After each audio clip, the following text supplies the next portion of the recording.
Welcome to the world of science fiction, where extraordinary tales come to life. Enjoy the journey. The transport ship's shadow cut across Daniel Wren's workshop like a blade. He straightened from the quantum relay he'd been rebuilding, wiping grease from his hands as the familiar hum of Zari engines rattled the valley walls. Only one person flew those antique warships anymore. Turok. The name escaped as half greeting, half curse. Through the reinforced windows of the compound, Daniel watched the massive vessel settle onto the landing pad with surprising grace for something built like a flying fortress. Steam hissed from cooling vents as the ship's bulk dwarfed the Wren family's modest homestead. Earth's protected status meant visitors were rare. Xari visitors carrying debts were rarer still. "Danny, your green boyfriend's back." Marin's voice crackled through the comm system, laced with her trademark sarcasm. His sister had never met a tense situation she couldn't diffuse with inappropriate humor. Daniel's jaw tightened. "He's not my boyfriend. Tell him that. Man's been circling our little rock for 3 days like a lovesick moon." The workshop door slid open with a pneumatic hiss. Nathaniel Wren filled the doorway, his weathered face unreadable. At 62, Daniel's father still carried himself like the cosmic monk he'd once been, back straight, hands clasped, eyes that seemed to peer directly into souls. Those same eyes had gotten him exiled from half the core worlds for emotional terrorism. "The Zari requests an audience," Nathaniel said, his voice carrying that particular resonance that could make hardened soldiers weep. "He brings gifts." Daniel set down his tools with deliberate care. Gifts from Turok usually involve things that explode or people who need killing. This time appears different. Something in his father's tone made Daniel's stomach clench. Nathaniel had survived the emotion wars by reading the currents beneath surface tensions. If he seemed unsettled, the situation was already spiraling beyond control. They walked across the compound's central courtyard, past the vegetable gardens that Marin insisted on maintaining for the aesthetic of normal people. The late afternoon sun painted everything in shades of amber and rust, colors that would be filtered out on most civilized worlds as emotionally stimulating. Turok stood beside his ship like a monument to controlled violence. 7 feet of scarred green flesh wrapped around a warrior's frame, with eyes the color of deep space and twice as cold. His people had been bred for war back when the galaxy was young and stupid. These days, most Xari worked as enforcers or mercenaries. Turok had chosen a different path. "Daniel Wren." Turok's voice rumbled like distant thunder. "You look well. You look like you haven't slept in weeks." Daniel stopped just outside striking distance, a habit that had kept him breathing during their shared military service. "What's the emergency this time?" Turok's expression shifted, something almost vulnerable flickering across his scarred features. "No emergency. A settlement of debts. We've been through this. You don't owe me. I owe you everything." The words came out flat, final. "Korath Station. You pulled me from that wreck when any sane human would have run. 3 years I have searched for appropriate payment." Daniel's memory flashed back to burning corridors and the stench of melted plastic. Turok, unconscious and bleeding, pinned beneath twisted metal while plasma fires ate through the station's superstructure. The smart play would have been to leave him. The human play had been to stay. Finding appropriate payment has proven complex. Turok gestured toward his ship's cargo bay. "Your species values strange things: freedom, choice, emotional authenticity." He spoke the words like foreign concepts that didn't quite translate. "So I consulted experts, spent considerable resources. The result is unprecedented." The cargo bay door cycled open with a mechanical groan. Daniel expected weapons, maybe rare minerals or Xari battle tech.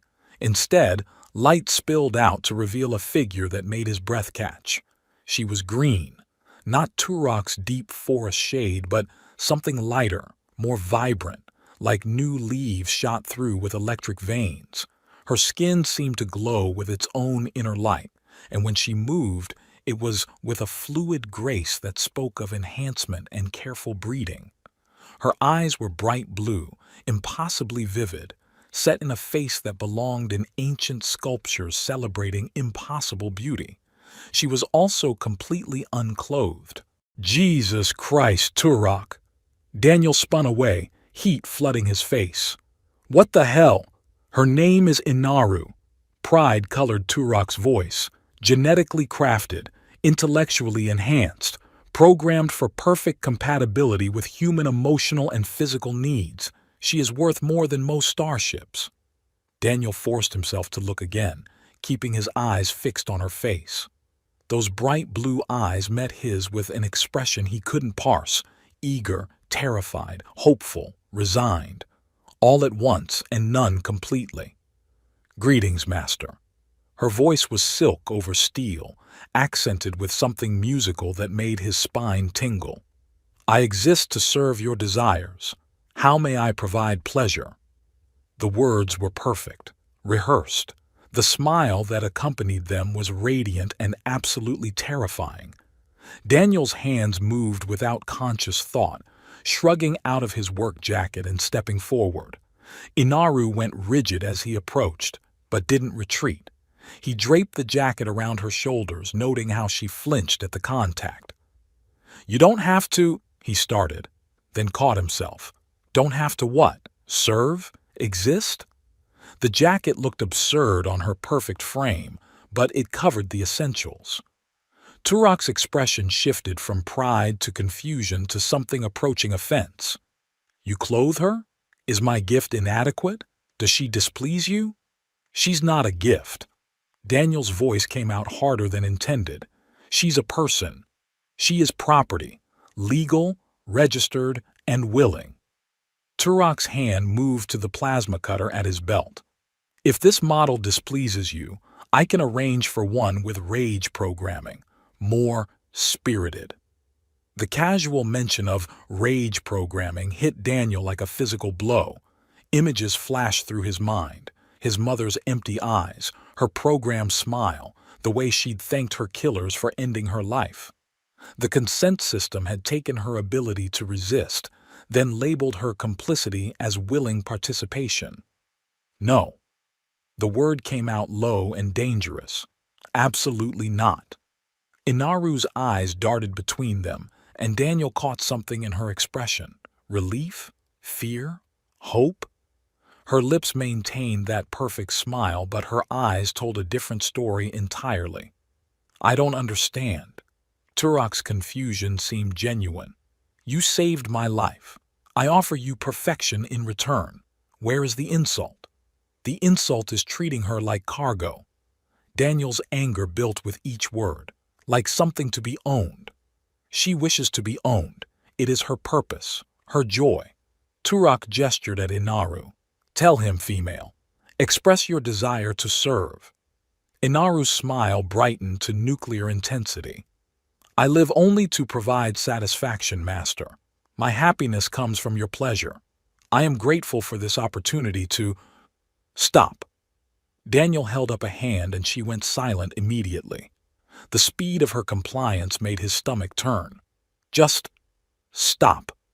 Turok studied Daniel with the intensity of a predator evaluating prey. You reject my trust? You find my offering shameful? I find the entire concept shameful. Then you insult not just me, but my people's customs, my honor. Turok's voice dropped to a growl. Perhaps you require a slave with different programming, one who fights back. Would that better suit your human perversions? The threat hung in the air like a live wire.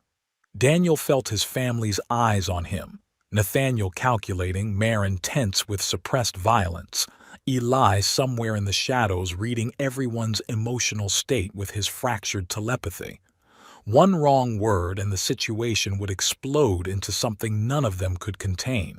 Instead, Daniel looked at Inaru. Really looked. Past the perfect features and programmed responses to the person trapped beneath.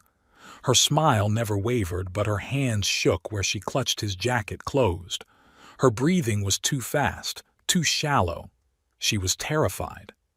"She's staying," Daniel said quietly, "but not as property, as a guest." Turok's confusion deepened. "I do not understand this word in this context. It means she gets to choose what happens to her." "Choose?" Turok looked at Inaru as if seeing her for the first time. "You would burden her with choice? Humans truly are cruel." Without another word, Turok turned and stalked back to his ship. The engine spun up with a whine that made Daniel's teeth ache. Within minutes, the transport was lifting off, leaving only scorched earth and the lingering scent of ozone. Daniel turned to find Inaru watching the ship's departure with something like panic in those bright blue eyes. Where is he going?" she asked, her programmed smile flickering for just a moment. "Home, I hope. But I need to—" She gestured helplessly at the empty sky. "I don't understand. What am I supposed to do now?" Daniel looked at this beautiful, terrified, genetically crafted person who'd been handed to him like a piece of furniture.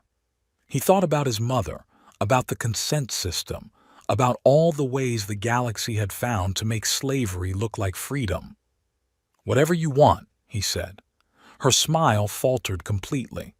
For the first time since emerging from that cargo bay, Inaru looked genuinely human. "But I don't know what I want," she whispered. "I only know what I'm supposed to want." Daniel felt something crack open in his chest, not breaking, but opening. Like a door he'd kept locked since his mother's death, finally deciding to swing wide. "Then, I guess we'll figure it out together." The sun was setting over the valley, painting the sky in shades of fire and promise. Somewhere in the distance, enforcement protocols were already analyzing the disruption. The Galactic consent system would soon notice one of its registered units had gone off-grid. When that happened, they would come looking. But for now, in this moment, there was just a man who'd learned to distrust easy answers and a woman discovering she might have questions of her own. The war for her freedom had already begun. Inaru stood in the doorway of the guest room for 17 minutes before asking permission to enter. Daniel found her there at dawn, still clutching his work jacket around her shoulders, her bright blue eyes tracking his movement like a security system analyzing threats. May I use this space?" Her voice carried that same musical quality, but the programmed warmth had drained away during the night. Now she just sounded tired. "It's your room." Daniel set down the toolbox he'd been carrying. "You don't need to ask. I need to ask for everything." The words came out flat, matter of fact. "The programming requires verbal confirmation for all activities: eating, sleeping, elimination functions." Her perfect smile flickered back into place. "Would you like me to list the complete protocol?" Daniel's stomach clenched. "Jesus, no. Just do whatever you need to do." But she didn't move, couldn't move, apparently, without explicit instruction. The smile held steady while her eyes betrayed growing panic. "Use the room," Daniel said carefully. "Sleep when you're tired. Eat when you're hungry. You have permission for being human." Something shifted in her expression, relief so profound it looked like pain. She stepped across the threshold as if crossing a minefield. The room was sparse but functional. Bed, dresser, small table by the window that looked out over the vegetable gardens. Daniel had spent most of the night removing anything that could be construed as restraints or monitoring equipment. Even the mirror above the dresser had given him pause.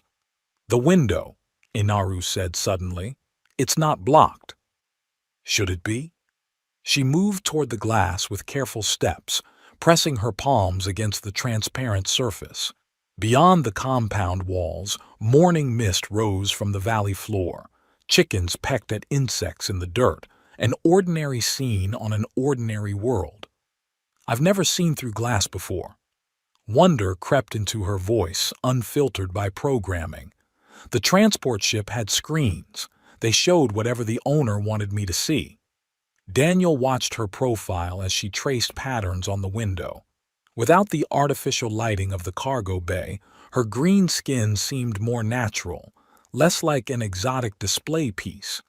She was still impossibly beautiful, but the beauty felt more real somehow, human-scaled.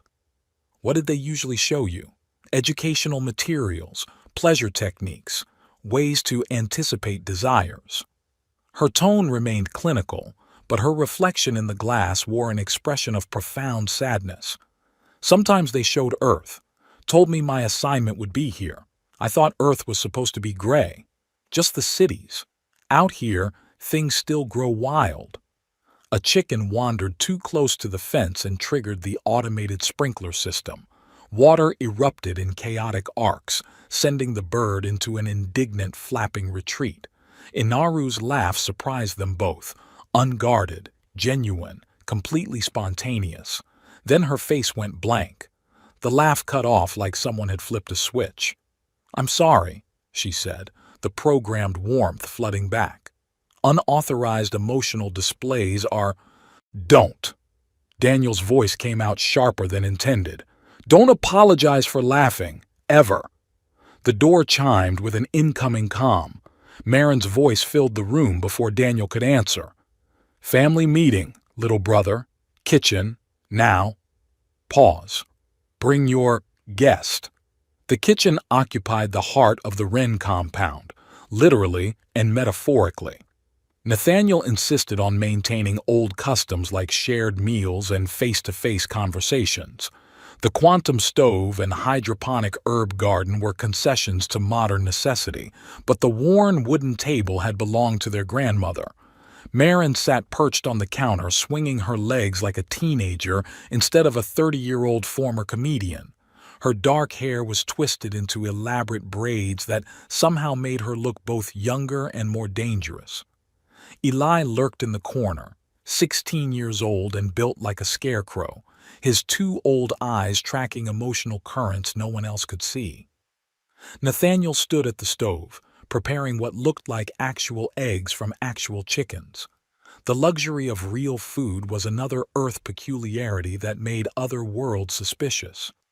"So," Marin said without preamble, "how fucked are we?" Daniel guided Inaru to a chair at the table. She sat with perfect posture, hands folded, expression pleasantly neutral. The transformation from window-watching wonder back to program compliance had taken seconds. "Language, Marin." Nathaniel didn't turn from the stove. "No, seriously. Scale of 1 to completely fucked, where do we land? Because I've been monitoring Galactic feeds all night and our green friend's little gift is causing ripples." "What kind of ripples?" Daniel asked. Eli spoke from his corner, voice thin and reedy. 3 enforcement ships broke orbit around Procyon. House Narrated issued a priority retrieval notice. The Conservative League called an emergency session. He paused, studying Inaru with those unsettling eyes. "She's worth more than we thought." Inaru's smile never wavered, but Daniel caught the slight tremor in her hands. "I don't understand," she said, the musical quality in her voice struggling against something deeper. "Have I caused difficulty? Should I return to minimize complications?" "No." The word came out harder than Daniel intended. "You're not going anywhere. But if my presence creates problems, your presence creates problems for people who profit from slavery. That's their problem, not yours." Marin slid off the counter with liquid grace. "Sweet sentiment, Danny, but when House Narrated sends retrieval teams, they don't usually take no for an answer." She studied Inaru with predatory interest. "What exactly are you worth to them? And don't give me that pleasuring master's bullshit. There's something else. Inaru's composure cracked slightly. I don't know what you mean. Sure you do. Marin's voice carried the edge that had made her famous on the comedy circuits. Sharp enough to cut, warm enough to slip past defenses. Nobody spends that kind of genetic engineering budget on a simple pleasure model. You're special.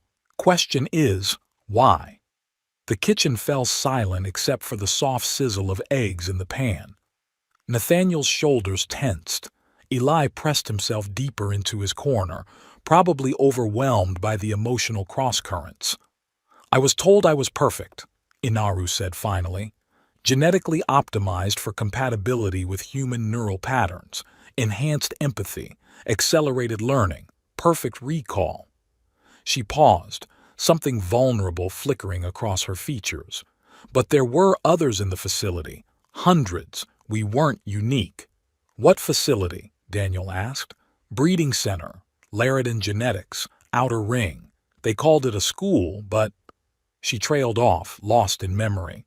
We learned languages, cultural behaviors, sexual techniques, how to read micro-expressions, combat applications. Combat? Nathaniel turned from the stove, his monk's composure finally cracking. We were taught to fight, to kill if necessary, for protection of our assigned masters. Inaru's voice remained steady, but her eyes had gone distant. I scored highest in adaptive strategy. They said it made me valuable for high-risk assignments. Marin whistled low. Not just a pleasure slave, a bodyguard-concubine hybrid. No wonder they want you back. That's not... Inaru started, then stopped. The programmed denial died on her lips, replaced by something that looked like honesty. Yes, I was designed for multiple functions. Daniel felt something cold settle in his stomach. What else aren't you telling us? She looked at him directly for the first time since entering the kitchen. I'm networked, C-trace biochip, but also deeper integration, neural mapping of every interaction, behavioral analysis, pattern recognition. Her voice dropped to a whisper. Everything I see, they see. Everything I feel, they record. The silence stretched until Eli's voice cut through it like a blade. She's a living surveillance system. The next 3 weeks passed in a rhythm of careful normalcy, punctuated by moments of profound strangeness. Inaru asked permission to breathe in her sleep. She thanked Daniel for allowing her to eat food she clearly hated. She stood at attention whenever anyone entered a room, waiting for instructions that never came. But there were breakthroughs. The first came during breakfast on the 5th day. Nathaniel had prepared some kind of nutritious porridge that tasted like cardboard mixed with synthetic vitamins. Inaru ate it with programmed gratitude until Daniel asked if she liked it. It's adequate nutrition for continued functioning, she replied automatically. That's not what I asked. She paused, spoon halfway to her mouth. I don't understand the distinction. Do you like how it tastes? Another pause, longer this time. The flavor profile is unpleasant. Then don't eat it. But I need nutrition for... Then eat something else.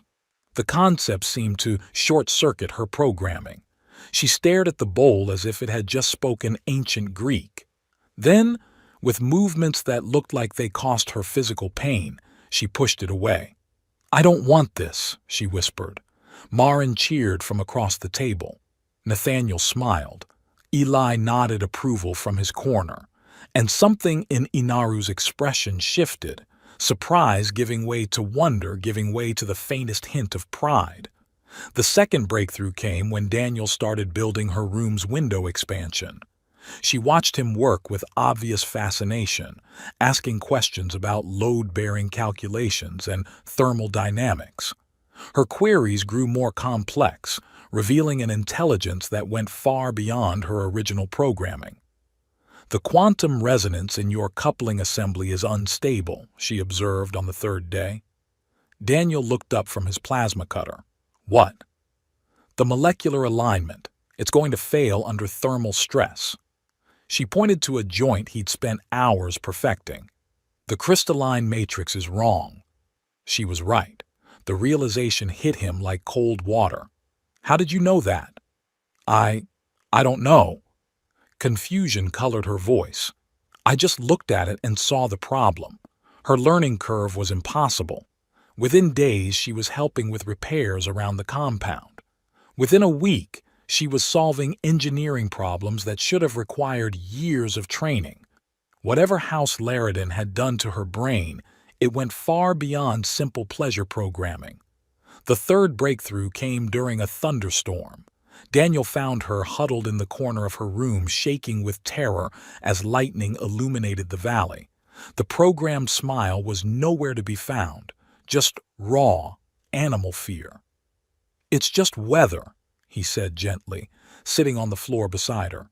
"It can't hurt you in here." "The programming says I should hide during electrical disturbances, seek shelter with my master, wait for instructions." Her voice was barely audible over the thunder. "But you're not. I don't know what I'm supposed to do." Another flash of lightning. She flinched, pressing herself harder against the wall. "What do you want to do?" Daniel asked. "I want—" She looked at him with those impossible blue eyes. "I want you to stay, not because I'm programmed to want it, because I'm scared and you make me feel safer." So he stayed. They sat together on the floor while the storm raged outside, her fear gradually giving way to curiosity about the lightning patterns. She asked about electromagnetic fields and atmospheric pressure. He found himself explaining advanced meteorology to someone who absorbed information like a quantum computer. Somewhere between her questions about ion discharge and his answers about weather formation, the space between them had shrunk. Her hand found his in the darkness. Her breathing had steadied. When she turned to look at him, the expression on her face was entirely her own. "Thank you," she said. Simple words, but they carried weight. "For what?" "For not giving me orders, for not making me hide." She paused, studying his face in the intermittent lightning. "For letting me choose to be afraid." The kiss happened without planning.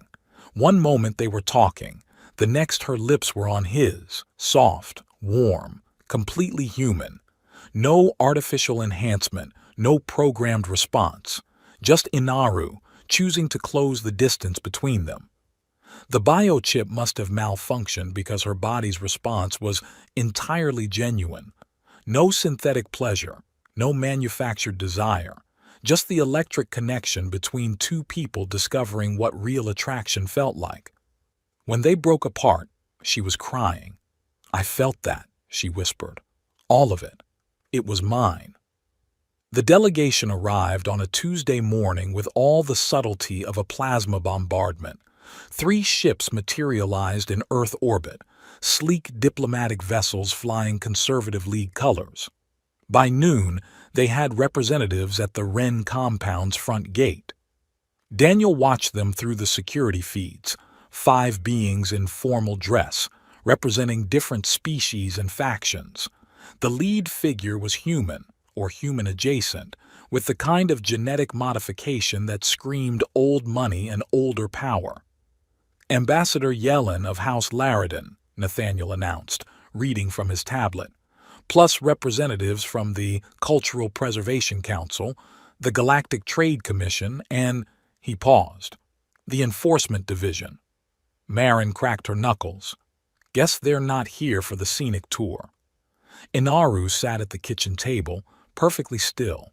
She'd barely spoken since the diplomatic ships arrived, her programming apparently triggered by the proximity of authority figures. "They can't take you," Daniel said.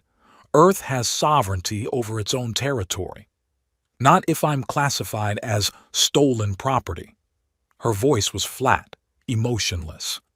"Galactic trade law supersedes planetary jurisdiction in cases of cross-border theft.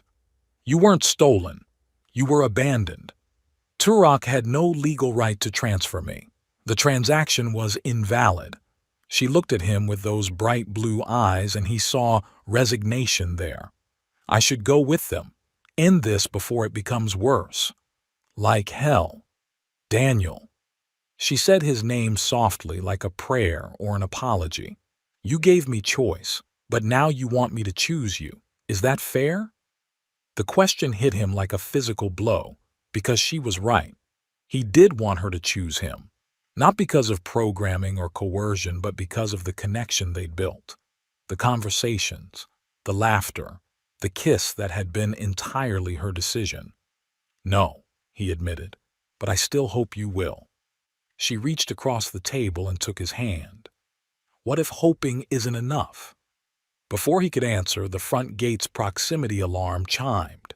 The delegation had arrived for their formal audience.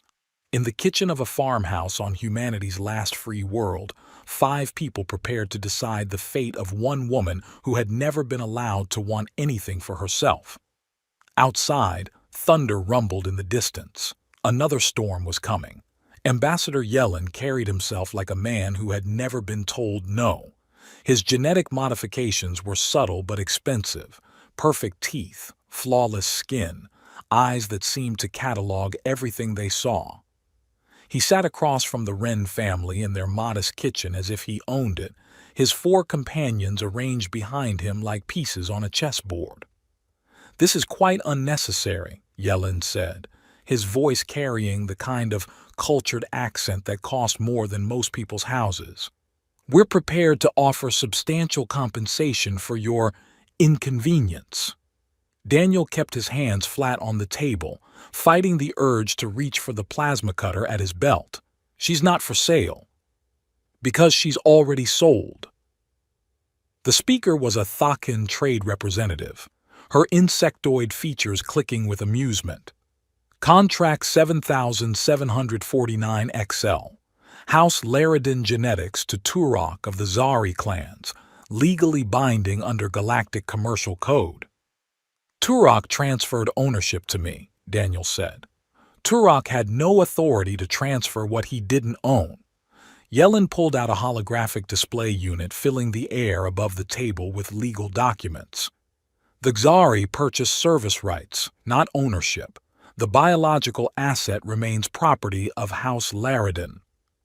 Inaru sat beside Daniel, her posture perfect, her expression pleasantly neutral.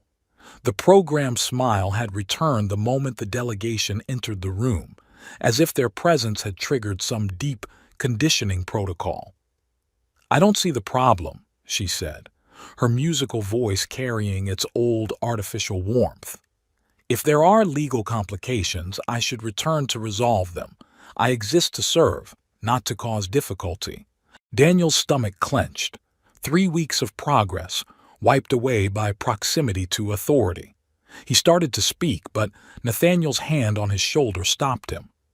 Perhaps, Nathaniel said in his monk's voice, we should discuss what service truly means. Yellen's expression sharpened.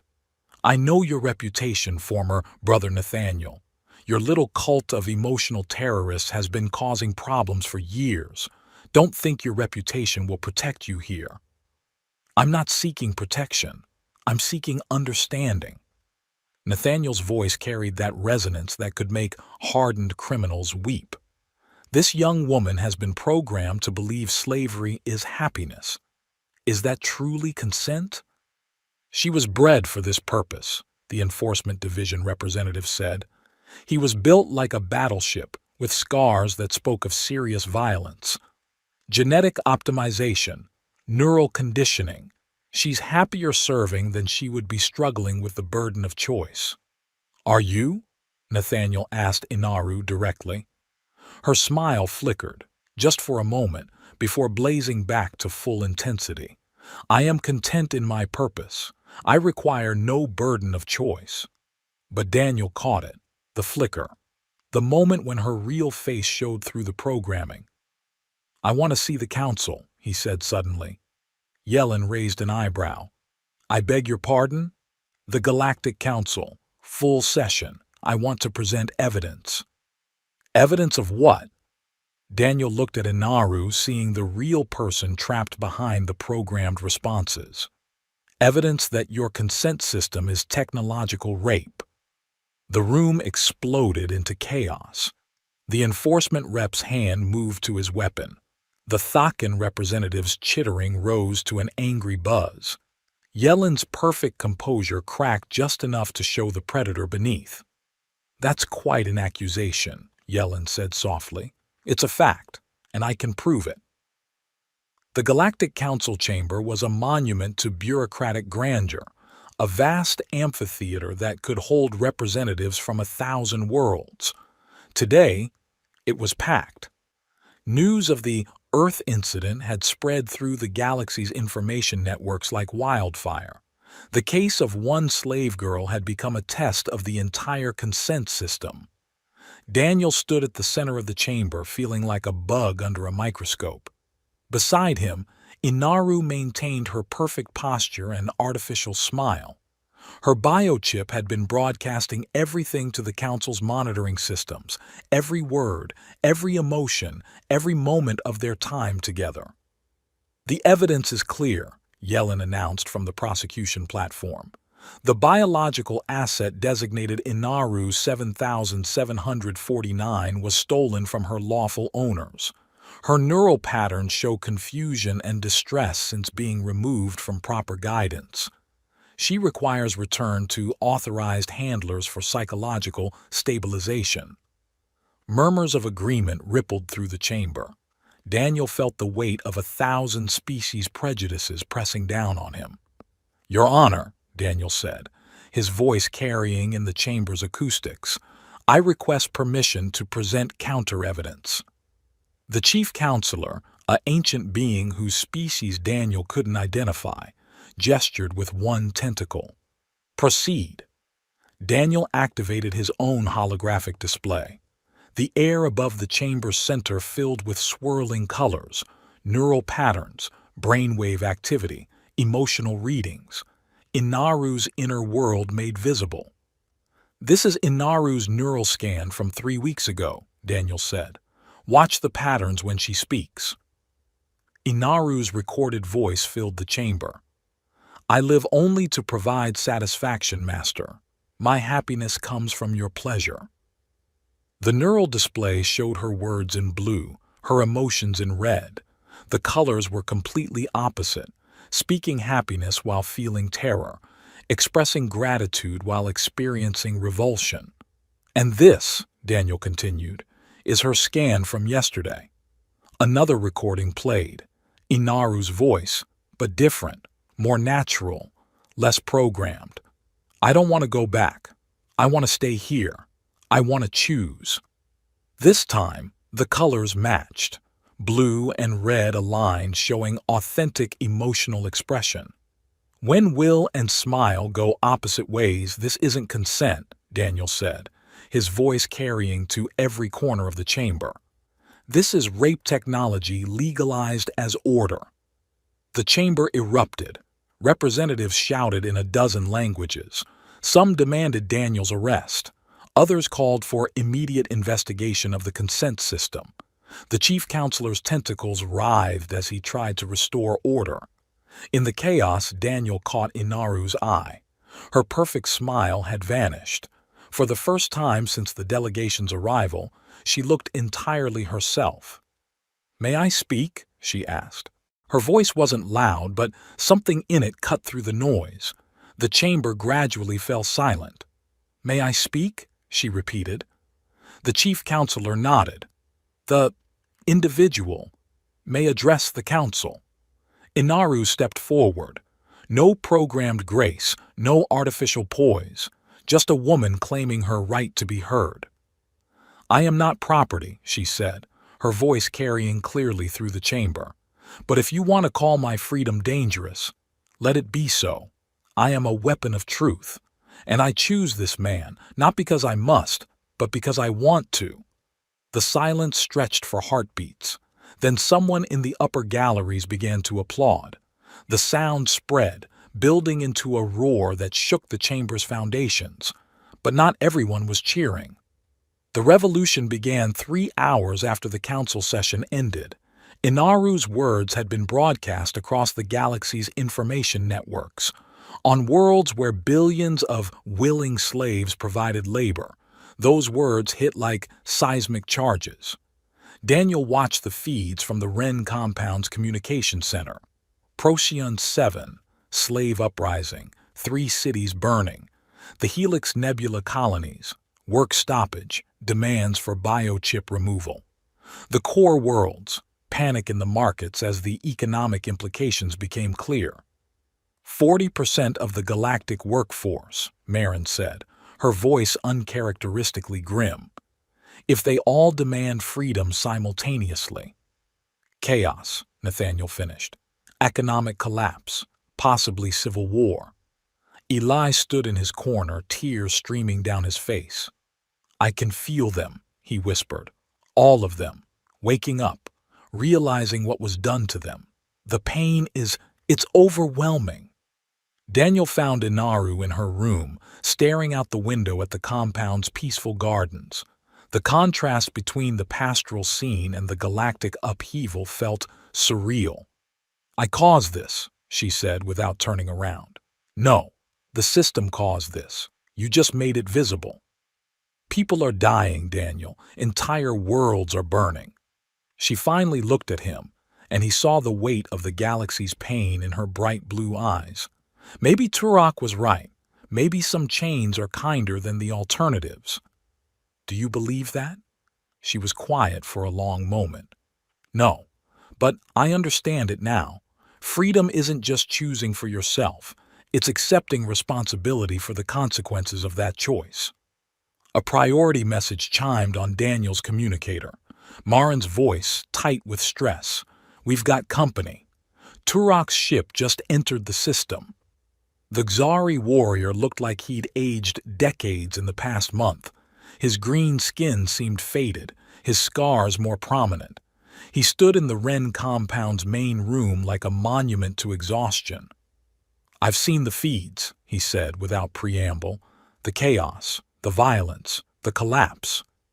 And, Daniel asked, I was wrong. The admission seemed to cost him physical pain. About her, about freedom, about everything. Inaru entered the room and Turok's gaze fixed on her. She no longer moved with programmed grace or artificial poise. She carried herself like someone who had claimed her own space in the universe. You look different, Turok said. I am different. She studied him with those impossible blue eyes. The question is whether you can see it. I see a woman who chose to speak for herself, who chose to burn down an unjust system rather than accept comfort in chains. His voice dropped to a whisper. I see someone who became what I was too afraid to let her become. And what's that? Free. They stood looking at each other, the warrior who had tried to give the perfect gift and the woman who had refused to accept it. Something passed between them that Daniel couldn't name but could feel. There's something else, Turok said. The reason I came, House Narrated has issued termination orders for all their genetic assets. Rather than lose their investment to freedom, they're choosing to eliminate the inventory. The words hit Daniel like ice water. They're killing them? Enforcement fleets are already moving, 50 worlds, billions of people. Turok's expression was stone. I have a ship. I can reach maybe a dozen facilities before they implement the orders. That's not enough, Daniel said. No, but it's a start. Turok looked at Inaru. I cannot undo what I did, but I can try to save others who deserve the choice you claimed. Inaru stepped forward. I'm coming with you. No. Daniel's response was immediate, visceral.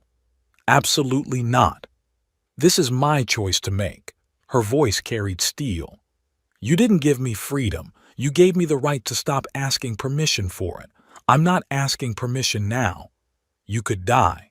I could live, really live, for the first time. She moved closer, and he saw determination in her eyes that had nothing to do with programming. I need to become who I am when I'm not defined by what I am to you.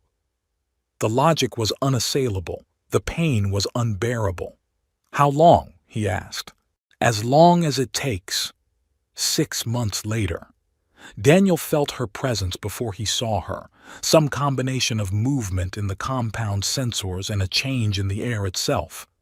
He looked up from his workbench to find Inaru standing in the doorway, and his breath caught. She was different. Not just the confidence in her posture, or the way she moved through space like she owned it. Something fundamental had changed. She looked like someone who had found herself in the fire and chosen to emerge stronger. "Hello, Daniel," she said, and her voice carried new harmonics, not programmed music, but genuine warmth earned through choice. "Hello, Inaru." They stood looking at each other across the workshop, the weight of 6 months separation heavy between them. She was beautiful in ways that had nothing to do with genetic enhancement. She was real in ways that made his chest ache. "I saved them," she said. "Not all of them, but enough. 17 worlds, 43 facilities, 200,000 people who get to choose their own lives now. And now? Now I choose mine." She stepped closer. "I choose you, not because I was programmed to want you, not because you saved me, but because I love who I am when I'm with you." The kiss was different from their first one in the storm. This was the kiss of equals. Two people who had found each other across the wreckage of broken systems and chosen to build something new. When they broke apart, she smiled. Her real smile, not the programmed one. It was crooked and genuine and absolutely perfect. "Marry me," she said. Daniel laughed, the sound surprising them both. "I thought I was supposed to ask. I'm not good at waiting for other people to make the first move anymore." "Yes," he said. "Obviously, yes." 1 year later. The wedding was small by galactic standards, only a few hundred guests from across the galaxy. Representatives from the liberated worlds, refugees who had found new homes, activists who had carried the revolution forward. Turok stood as Daniel's best man, his scarred face softer than Daniel had ever seen it. Inaru wore a simple white dress that she had chosen herself. No genetic enhancements, no programmed responses, just a woman who had claimed her place in the universe and invited others to share it. The ceremony was held in the compound's main garden, under Earth's unfiltered sky. When Inaru spoke her vows, her voice carried across the valley. "I choose you every day. Not because I must, but because I want to. Not because I was made for you, but because I made myself for you. You gave me the right to say no. I'm saying yes," Marin cried. Nathaniel smiled. Eli, now older and steadier, read emotional currents of pure joy. Afterward, as the celebration continued into the night, Daniel found Inaru in the workshop where they had first talked about choice. She was looking at the neural scan displays, the before and after images that had changed everything. "Do you ever regret it?" he asked. "Which part? Any of it? The chaos, the cost, the people who died in the revolutions?" She considered the question seriously. "I regret the pain. I regret that change came through violence, but I don't regret the choice to speak." She turned to face him, her hand resting on the gentle curve of her belly. "Our daughter will be born free. She'll never know what it feels like to smile while screaming inside. That's worth every price we paid." Through the workshop windows, they could see the lights of similar gatherings on distant worlds, former slaves teaching others to read, to choose, to become themselves. The revolution had not ended with one speech in one chamber. It had become something quieter and more profound, a galaxy-wide awakening to the possibility of authentic choice. "He gave me clothes," Inaru said, echoing words she had spoken to a documentary crew months earlier. "I gave him the galaxy I never thought I'd live to see." Outside, the first stars were appearing in Earth's darkening sky. Somewhere among them, people who had been property were learning to be persons. The work would continue for generations, but it had begun with one woman's refusal to accept that slavery could ever be happiness. In the quiet of the workshop, with his wife's hand in his and their child growing between them, Daniel Wren allowed himself to believe that sometimes the right choice, however difficult, could change everything. The revolution had begun with a gift of clothes. It would continue with the gift of choice itself, spreading through the galaxy one person at a time, one decision at a time, one moment of authentic human connection at a time. And in the end, that had been enough. Hey everyone! If you've been with this channel from the beginning, watching these stories unfold week after week, thank you. You've seen ideas grow from scattered thoughts into something real. Your comments, your patience with my terrible early attempts, your willingness to stick around when I had no idea what I was doing, that means everything. And if you just stumbled across this story by accident, maybe clicked the wrong link or got curious about some weird sci-fi title, welcome to the madness. You picked a good one to start with. Here's what I've learned creating these stories.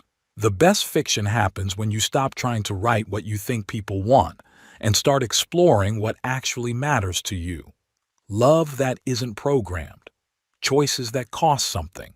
Characters who feel real, even when they're green-skinned aliens or broken telepaths. You all make this worth doing. Not just the views or the engagement metrics, though those pay for coffee, which is important, but the fact that somewhere out there, real humans are spending their actual time with these imaginary people I've gotten attached to. The galaxy's a complicated place, whether it's the real one or the fictional ones we build together. But stories like this remind me that individual choices can ripple outward in ways we never expect. Maybe that's naive. Maybe it's necessary. Keep choosing the difficult kindnesses. Keep questioning systems that make cruelty feel normal. Keep believing that freedom, messy, uncomfortable, genuine freedom, is worth fighting for. More stories coming. Some will be better than this one, some probably worse. All of them will be honest attempts to figure out what it means to be human in spaces that challenge our assumptions. Thanks for being here. Thanks for caring about imaginary people. Thanks for making this weird corner of the internet feel like home. Now go do something that matters. And hey, if this story worked for you, there are more where it came from. Subscribe. Don't subscribe. Whatever feels right. Just remember that every story needs readers to complete it, and you just helped finish this one.